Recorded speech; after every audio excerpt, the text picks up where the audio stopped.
Acid ದಾಳಿಯಿಂದ ಮಂಗಳೂರಿನ ಆಸ್ಪತ್ರೆಯಲ್ಲಿ ದಾಖಲಾಗಿ ಚಿಕಿತ್ಸೆ ಪಡೆದುಕೊಳ್ಳುತ್ತಿರುವ ಕಡಬ ಸರ್ಕಾರಿ ಕಾಲೇಜಿನ 3 ಸಂತ್ರಸ್ತ ವಿದ್ಯಾರ್ಥಿನಿಯರನ್ನು ಕರ್ನಾಟಕ ರಾಜ್ಯ ಮಹಿಳಾ ಆಯೋಗದ ಅಧ್ಯಕ್ಷೆ ಡಾಕ್ಟರ್ ನಾಗಲಕ್ಷ್ಮಿ ಚೌಧರಿ ಅವರು ಇಂದು ಬೆಳಗ್ಗೆ ಭೇಟಿ ನೀಡಿ ಮಾತುಕತೆ ನಡೆಸಿದ್ದಾರೆ.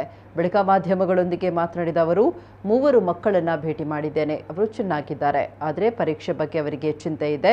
ನಾನು ಒಬ್ಬಳು ತಾಯಿಯಾಗಿ ಮಕ್ಕಳ ಮಾನಸಿಕ ಚಿಂತೆ ನನಗೆ ಅರ್ಥ ಆಗುತ್ತೆ. ಪೋಷಕರೊಂದಿಗೆ ಕೂಡ ಮಾತನಾಡಿದ್ದೇನೆ. ಮುಂದಿನ ದಿನಗಳಲ್ಲಿ ಮಕ್ಕಳಿಗೆ ಪರೀಕ್ಷೆ ಬರೆಯಲು ಸಮಸ್ಯೆ ಆಗದಂತೆ ಶಿಕ್ಷಣ ಇಲಾಖೆಯ ಹಿರಿಯ ಅಧಿಕಾರಿಗಳ ಜೊತೆ ಮಾತನಾಡ್ತೇನೆ ಅಂತ ಹೇಳಿದರು. ಮಕ್ಕಳ ಮನೋಬಲ ಹೆಚ್ಚಿಸಲು ನಾನಿಲ್ಲಿದ್ದೀನಿ. ಸರ್ಕಾರ, ಪೊಲೀಸ್ ಇಲಾಖೆಯಿಂದ ಏನೇನು ಸಿಗಬೇಕು ಅದನ್ನು ನೀಡಲು ನನ್ನ ಕ್ರಮ ವಹಿಸ್ತೇನೆ ಅಂತ ಹೇಳಿದರು. ಚಿಕಿತ್ಸೆ ನೀಡ್ತಾ ಇರುವ ಡಾಕ್ಟರ್ ದಿನೇಶ್ ಅವರಲ್ಲೂ ಕೂಡ ಮಾತನಾಡಿದ್ದೇನೆ. ಮಕ್ಕಳ ಆರೋಗ್ಯ ಚೇತರಿಸಿಕೊಳ್ಳಲು ಎಲ್ಲ ಪ್ರಯತ್ನ ನಡೆಯಲಿದೆ. 2 ವಾರಗಳ ನಂತರ 2 ಮಕ್ಕಳಿಗೆ ಪ್ಲಾಸ್ಟಿಕ್ ಸರ್ಜರಿ ಮಾಡಬೇಕಾಗಿದೆ ಅಂತ ಹೇಳಿದರು. ಸರ್ಕಾರ ತಕ್ಷಣ ಪ್ರತಿ ಮಕ್ಕಳಿಗೆ ತಲಾ 4 ಲಕ್ಷ ರೂಪಾಯಿ ನೀಡಲಿದೆ. ಬಳಿಕ 20 ಲಕ್ಷ ರೂಪಾಯಿವರೆಗೆ ಅವರಿಗೆ ಪ್ಲಾಸ್ಟಿಕ್ ಸರ್ಜರಿ ಮಾಡಲು ನೀಡಲಿದೆ.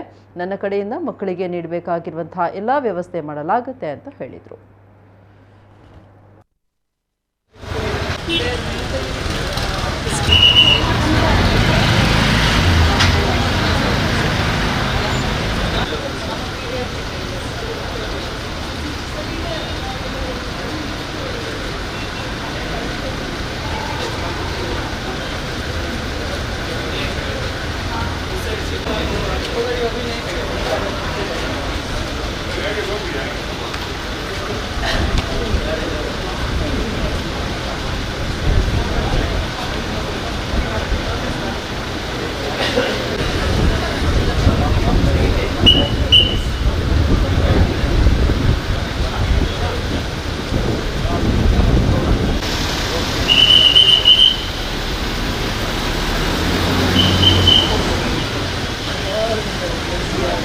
ಮೂರು ಮಕ್ಕಳನ್ನು ಭೇಟಿ ಮಾಡಿದೆ. ಮಕ್ಕಳು ಚೆನ್ನಾಗಿದ್ದಾರೆ. ಎಕ್ಸಾಮ್ ಬಗ್ಗೆ ಮಾತ್ರ ಅವರಿಗೆ ಚಿಂತೆ ಇದೆ. ಕನ್ನಡ ಎಕ್ಸಾಮ್ ಕೊಟ್ಟಿದ್ದೀವಿ, ಮ್ಯಾಥ್ಸ್ ಎಕ್ಸಾಮ್ ಈ ಥರ ಆಯಿತು. ನಾ ಕನ್ನಡ ಎಕ್ಸಾಮ್ ಮತ್ತೆ ಕೊಡಬೇಕಾ ಅಂತ ಕೇಳಿದ್ಲು ಒಂದು ಮಗು. ನನ್ನ ಮಗನೂ 2nd PUC ಇದ್ದಾನೆ. ನಾನು ಒಬ್ಬಳು ತಾಯಿ, ನಂಗೆ ಅರ್ಥ ಆಗುತ್ತೆ ಮಕ್ಕಳ ಮಾನಸಿಕ ಕಂಡೀಷನ್ ಹೇಗಿರುತ್ತೆ ಈ ಟೈಮಲ್ಲಿ ಅಂತ. ಅವರ 3 ತಾಯಂದಿರು ಸಹ ಅಲ್ಲಿದ್ದರು. ಇವತ್ತು ನಾನು ಪ್ರೈಮರಿ ಸೆಕೆಂಡ್ರಿ ಎಜುಕೇಷನ್ ಮಿನಿಸ್ಟರ್ ಸಹ ನಾನು ಸಾಯಂಕಾಲ ಭೇಟಿ ಆಗ್ತೀನಿ. ಸೊ CET ಎಲ್ಲ ಎಕ್ಸಾಮ್ಸ್ ತೊಗೋಬೇಕಾದ್ರೆ ಎಲ್ಲ ಅವರಿಗೆ ತೊಂದರೆ ಆಗದೆ ಇರೋಂಗೆ ಯಾವುದಾದ್ರೂ ಅವಕಾಶಗಳಿದಾವೆ ಅದನ್ನೆಲ್ಲ ತಿಳ್ಕೊಳ್ತೇನೆ. ಈಗ ಟ್ರೀಟ್ಮೆಂಟ್ ಕೊಟ್ಟಿದ್ದಾರೆ, ಏನು ಪ್ರಿಲಿಮಿನರಿ ಟ್ರೀಟ್ಮೆಂಟ್ ಕೊಡಬೇಕು ಅದನ್ನೆಲ್ಲ ಡಾಕ್ಟರ್ಸ್ ಕೊಟ್ಟಿದ್ದಾರೆ. ಸೊ ಸೂಪರ್ಫಿಷಿಯಲ್ ಮತ್ತು ಡೀಪ್ ವುಂಡ್ ಅಂದರೆ ಆ್ಯಸಿಡ್ ಎರಚಿದಾಗ ಎಷ್ಟು ಒಳಗಡೆ ಅದು ಹೋಗಿದೆ ಅನ್ನೋದ್ರ ಮೇಲೆ ಟ್ರೀಟ್ಮೆಂಟ್ ಡಿಪೆಂಡ್ ಆಗುತ್ತೆ. ನಾನಿಲ್ಲಿರೋದು ಆ ಮಕ್ಕಳ ಒಂದು ಮನೋಬಲ ಹೆಚ್ಚಿಸೋದಕ್ಕೆ, ಅವ್ರ ತಂದೆ ತಾಯಿಗೆ ಕಾನ್ಫಿಡೆನ್ಸ್ ಕೊಡೋಕ್ಕೆ. ದಟ್ ಆಗಿದೆ. ಇದು ಮುಂದೆ ಸರ್ಕಾರದಿಂದ, ಇಲಾಖೆಯಿಂದ, ಪೊಲೀಸ್ ಇಲಾಖೆಯಿಂದ ಏನೇನು ಅವರಿಗೆ ಸಿಗಬೇಕು ಅದನ್ನು ಆ ಟೈಮಿಗೆ ಕೊಡಿಸಿ ಆ ಮಕ್ಕಳ ಒಂದು ಚಿಕಿತ್ಸೆ ಪೂರ್ಣ ಮಾಡಲಿಕ್ಕೆ, ಯಾವುದೇ ತೊಂದರೆ ಆಗದೆ ಇರೋ ಥರ ಆ ಒಂದು ಬ್ರಿಡ್ಜ್ ಆಗಿ ಕೆಲಸ ಮಾಡಲಿಕ್ಕೆ ನಾನು ಬಂದಿದ್ದೀನಿ. ಡಾಕ್ಟ್ರನ್ನ ನಾನು ಮಾತಾಡಿದೆ, ಡಾಕ್ಟರ್ ದಿನೇಶ್ ಅಂತ. ಅವರು ನಂಗೆ ಹೇಳಿದ್ರು, ಅಂದರೆ ಈಗ ಅದೇ ಕ್ಲೀನಿಂಗ್, ಆ ಆ್ಯಸಿಡ್ ವುಂಡ್ನೆಲ್ಲ ಕ್ಲೀನ್ ಮಾಡೋದು, ಆ್ಯಂಟಿಬಯೋಟಿಕ್ಸು ಮತ್ತು ಸಲೈನು, ಇದೆಲ್ಲ ನಾರ್ಮಲ್ ಏನು ಮಾಡಬೇಕು ಅದನ್ನೆಲ್ಲ ನಾವು ಮಾಡ್ತಾಯಿದ್ದೀವಿ.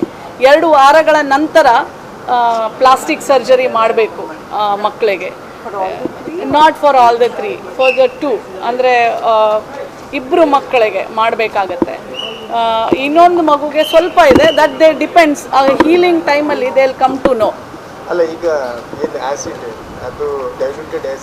ಅದು ಆ್ಯಕ್ಚುಲಿ ಅವನು ಪ್ಲಾಸ್ಟಿಕ್ ಬಾಟ್ಲಲ್ಲಿ ಕ್ಯಾರಿ ಮಾಡಿದಾನಂತೆ. ಇಲ್ಲದೇ ಇದ್ದರೆ ಬಾಟಲಲ್ಲಿ ಕ್ಯಾರಿ ಮಾಡಿದರೆ ಅದು ಡೀಪ್ ವುಂಡ್ಸ್ ಆಗ್ತಿತ್ತು. ಪ್ಲಾಸ್ಟಿಕ್ ಬಾಟ್ಲಲ್ಲಿ ಆ್ಯಸಿಡ್ ಕ್ಯಾರಿ ಮಾಡಿರೋದ್ರಿಂದ ಅದ್ರದ್ದು concentration, that effect is come down. So ಹಾಗಾಗಿ ಆ ಮಕ್ಕಳು ಬಚಾವಾಗಿದ್ದಾರೆ. That is the thing. ಅಂದರೆ 2 ವೀಕ್ಸ್ ನಂತರ they are going to decide for plastic surgery. ನಾವು they are in a healing. ಈಗ ಹೀಲ್ ಆಗ್ತಾಯಿದೆ. ಆ ಮಕ್ಕಳ ನಗು, ಅಳು 2 ನಾನು ನೋಡಿದೆ. ಆದರೆ ಮೆಚ್ಕೋಬೇಕು, ಅವ್ರಿಗೆ ಮನಸ್ಥೈರ್ಯ ಇದೆ. ಆ್ಯಂಡ್ ಅವರನ್ನು ಅವ್ರು ಕೇಳಿದ್ದು ನಾವು ಮತ್ತೆ ಕನ್ನಡ ಎಕ್ಸಾಮ್ ಕೊಡಬೇಕಾ? ಇಲ್ಲ ಕೊಡುವಂಗಿಲ್ಲ, ನೀವು ಏನು ಕೊಟ್ಟಿಲ್ಲ ಅದೇ ಕೊಡಬೇಕು and it will be done, don't worry ಅಂತ ಹೇಳಿದ್ದೇನೆ. ಈಗ ಇಮಿಡಿಯೇಟ್ಲಿ ಒಂದು 4 lakhs ಇಮಿಡಿಯೇಟ್ಲಿ ಅವರಿಗೆ ಕಾಂಪನ್ಸೇಷನ್ ಸಿಗುತ್ತೆ, what ever per person each person 4 ಲಕ್ಷಗಳು. ಅದಾದಮೇಲೆ 20 ಲಕ್ಷ ತನಕ ಸರ್ಜಿಕಲ್ ಕರೆಕ್ಟಿವ್ ಸರ್ಜರೀಸ್ಗೆ, ಪ್ಲಾಸ್ಟಿಕ್ ಸರ್ಜರಿ, ಅದಕ್ಕೆ ಅಂದರೆ ಅಷ್ಟು ಹಣನ depending on the treatment it will be released. So ಆ ಯಾವುದು ವ್ಯವಸ್ಥೆ ಒಂದು ಇಷ್ಟು ಆ ಕಡೆ ಈ ಕಡೆ ಹೋಗ್ಕೂಡ್ದು, ಸಂಪೂರ್ಣವಾಗಿ ಅವ್ರಿಗೆ ಸಿಗೋ ಅಂಥ ಕೆಲಸವನ್ನು ಇಲಾಖೆಯವರು ಮಾಡಬೇಕು ಆ್ಯಂಡ್ ಮಾಡ್ತಾರೆ. ನಾನಿದ್ದೀನಿ, ಸೊ ಸರ್ಕಾರದಿಂದ ಆ ಟೈಮಿಗೆ ಅದನ್ನು ಮಾಡುವಂಥ ಕೆಲಸ ನಾನು ಮಾಡ್ತೇನೆ.